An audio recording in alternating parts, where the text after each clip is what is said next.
Hello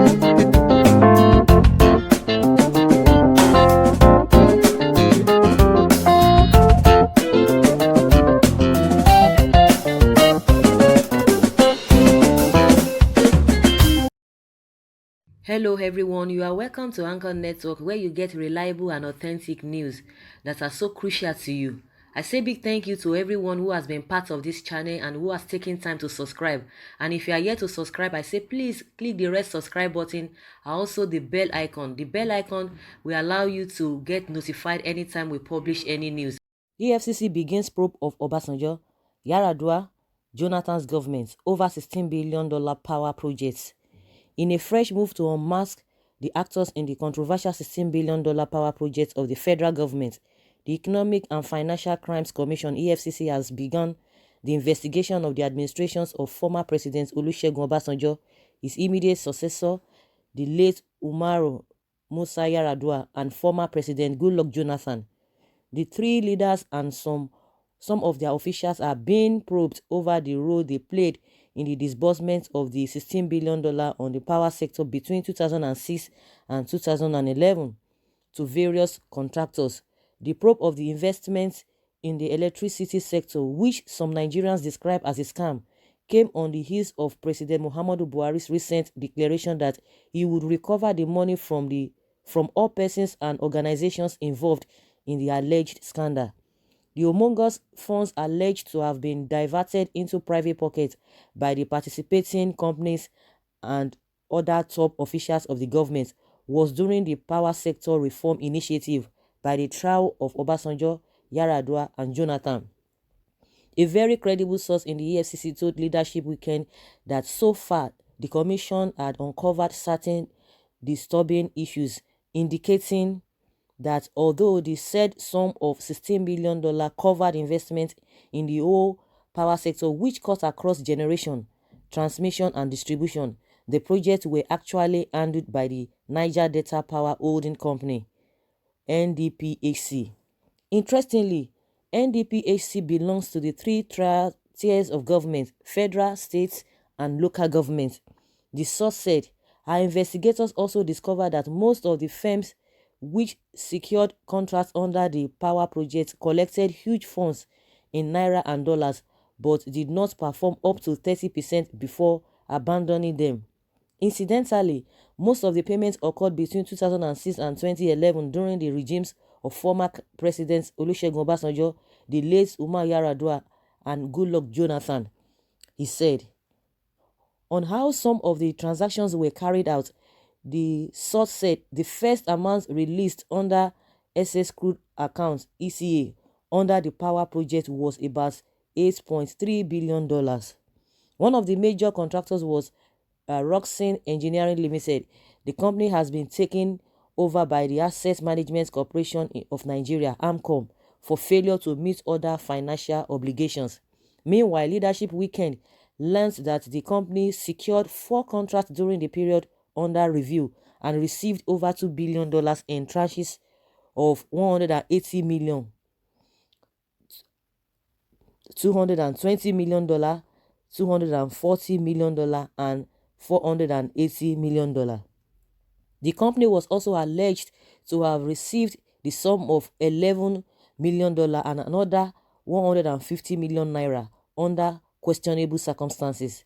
These payments are still under investigation, the sources stated. According to him, investigation further revealed that despite the release of the above funds to Roxin, the firm was only put in place 30% of the construction of the projects involved. The firm also claimed that it imported certain materials since 2013 which are lying in on ports without clearing, the source added. The top official of the commission also alleged that the contracts were awarded without undergoing due diligence as prescribed by the federal government. Lack of due diligence pervades the transactions, while certain officials of the Central Bank of Nigeria (CBN) are under probe for certain regulatory flaws. Instead of opening letters of credit in the name of the manufacturers of the equipment for the power project, operatives discovered that the LOCs were opened in the name of Roxin. investigation also revealed that instead of the LOCs being put in forum, tangibles and specifics, they were opened in Form A, intangible source as school fees, medical bills, etc., he said. The source promised that the EFCC would do everything within its power to recover the funds and prosecute the indicted officials. Meanwhile, a group, the Southwest People's Alliance, has welcomed the decision of the House of Representatives to probe the huge funds expended on the power sector from 1999 to date. It charged the lawmakers to go beyond routine probe by ensuring the prosecutions of Obasanjo and his cohorts, who allegedly invested the $16 billion on the sector without any positive improvement on electricity supply across the country. Addressing a press conference in Lagos yesterday on the purported corruption in the power sector, the chairman of the group, Hussaini Owolabi Ajimomuya, and the secretary, Ismail Lanre Oguntoyinbo, commended the Young Nigerian Professionals (YPN) for reminding the House on the need to probe the actors in the power sector's fraud. In a speech titled "Don't Just Probe Obasanjo on Power Sector Malfeasance, Prosecute Him," which was made available to Leadership Weekend in Abuja, Ajimomuya urged the lower legislative chamber to specifically interrogate key individuals in the whole power mismanagement saga. He said, "It is our belief that there are known actors that were responsible for overseeing the sleaze that took place in the power sector spending since 1999. The most prominent, as every Nigerian possibly knows, is former President Olusegun Obasanjo, who is reported to have spent a whooping sum of about $16 billion on power, with nothing or credible to show for it. We would like to commend the House of Representatives for its decision to again reinvestigate the power sector spending. It is our belief that what the House is set to do the justice for the people of Nigeria who have had to bear the burden and pain associated with the poor power situation in the country. Until this investigation and other related efforts that ensure transparency and openness are undertaken, Nigeria cannot really move forward or record any significant progress," Ajimobuya stated. The group said that the unearthing of the sleaze in the power sector is key if Nigeria wants to start on a new footing that ensures proper accountability. Ajimomuya added that while we are confident that the investigation by the House of Representatives would unmask the fraud that was committed by former President Olusegun Obasanjo and his cronies in the power sector, we demand that the House should, upon the completion of its investigation, endeavor to submit the name of the former president and his conspirators of the country's anti-corruption agencies and the Economic and Financial Crimes Commission (EFCC) and the Independent Corrupt Practices and Other Related Offences Commission (ICPC) for full prosecution. The ultimate goal is not to undertake a futile name and shame exercise. Rather, we want to see a situation where all those involved will face punishment for their crimes against the country," he said. The group charged Obasanjo to live up to his avowed commitment to transparency by coming forward to explain his role in the alleged mismanagement of power funds. Wow, this is good. It's a good one, and I think that's one of the reasons this government was brought in the first place, because those were the rhetorics they were, selling to Nigerians, that they were going to do this, they were going to do that, and all of that. Initially, when this government started in 2015, 2016, the hype was there.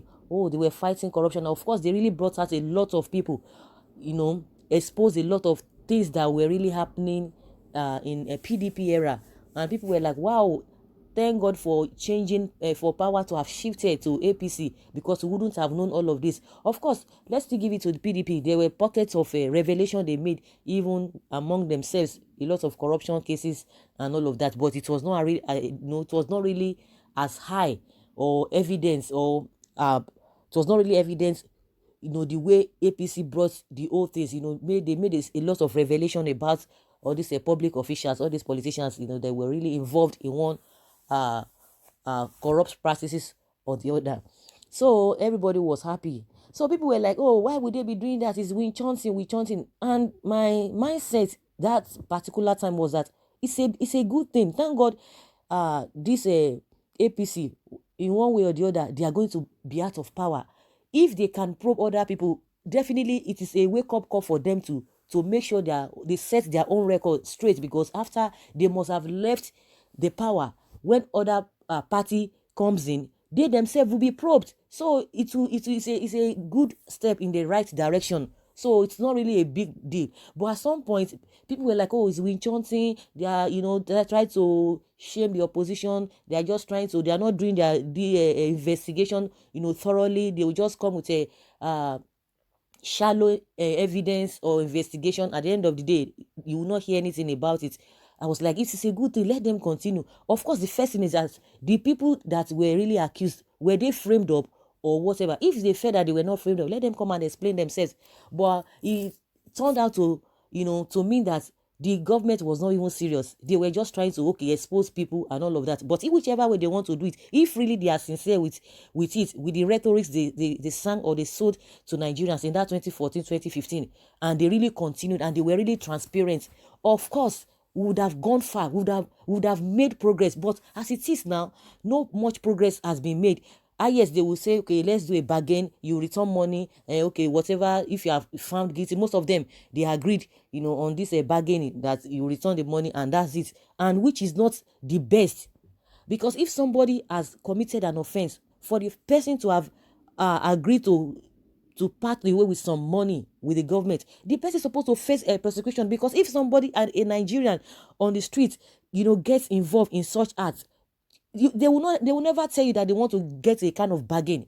The person will be thrown into jail. So that was when people started like, no, it's not like that. But somebody will, because if it is not really an allegation, because for the person to have part away with some money, look, I'm going to refund some money, meaning that the person has accepted, then what is the punishment meant for that person? Okay, that means people will just go there. Okay, I will just do whatever I want to do. At the end of the day, I will pass away with some money, and I will go away with some money. Is that how to practice it? That's why we say the law in Nigeria is meant for the commoners, because the big ones, they go with big. You hear billions that you'll be having headache.